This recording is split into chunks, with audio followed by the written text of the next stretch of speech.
Welcome back to the mix, and here we have Marcia as she lets her bloggers know that even though they're discussing her wig, she's still gonna be wearing it, and that she will have the last laugh.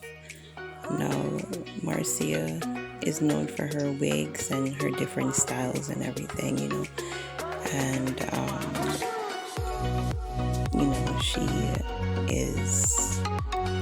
she has her own personality and she loves what she does, and she's comfortable in her own skin. She's comfortable with her stuff that she does.